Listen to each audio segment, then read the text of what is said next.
So the next two exercises we're going to practice are for our balance.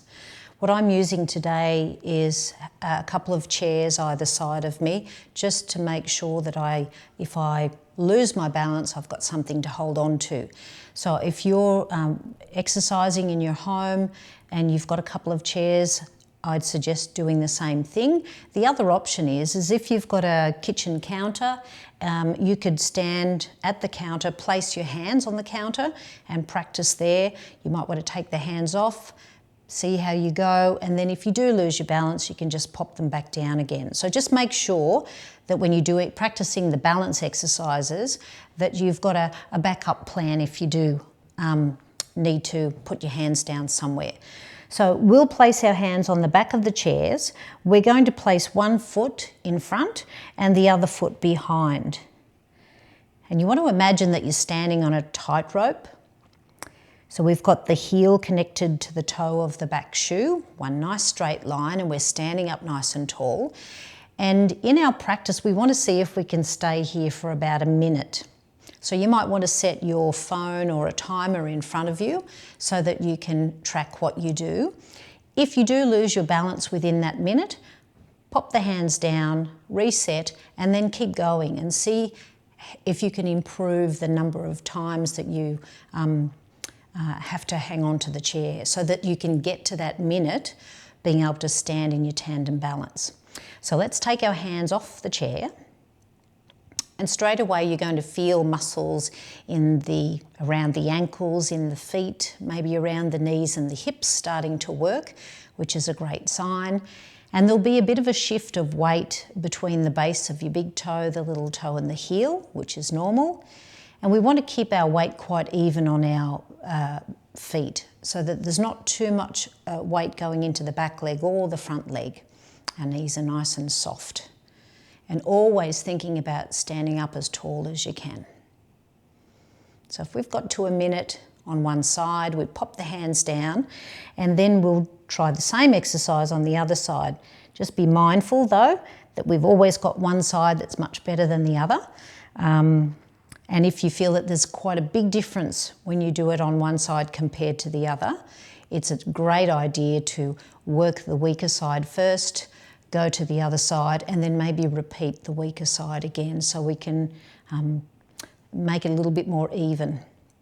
So same thing, with our feet are on our tightrope, the heel and the toes are touching. We're thinking about standing up nice and tall, relaxing the shoulders, breathing nice and freely, and then just taking the hands off the chair, keeping the toes spread. And you might want to look at a spot straight ahead on the wall in front of you rather than looking down on the ground.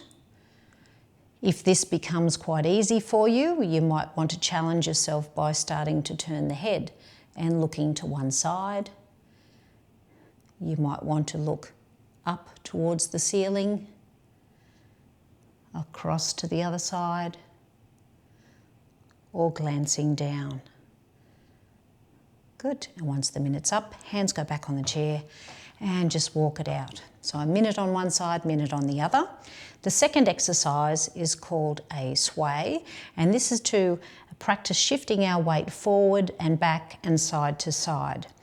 We'll keep the chairs where they are. We keep our feet in that hip width distance position, standing up tall.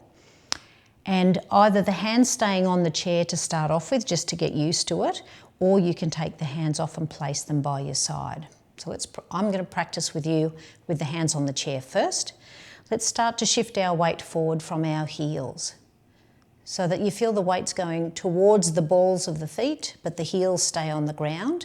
Then we shift the weight back to the centre, and now let's shift the weight back without taking the toes off the floor, and then back to the centre. And now let's move to our right, and back to the centre, and then to our left, and back to the centre. Now I'm going to move my chairs just a tiny bit so that the better I get at this exercise, the more I can move from one side to the other. And we might practice with our arms by our side. So knees are nice and soft. Let's shift the weight forward, and then back to the centre, And now shift the weight back without losing our balance, back to the center, and now to one side, and center, and the other side. Let's do that one more time. So making sure that you're moving from your ankles, not from the hips or the waist, because that's what can happen in the beginning. And it's really getting our body used to being a little bit off balance and how we can easily get back to a nice strong center.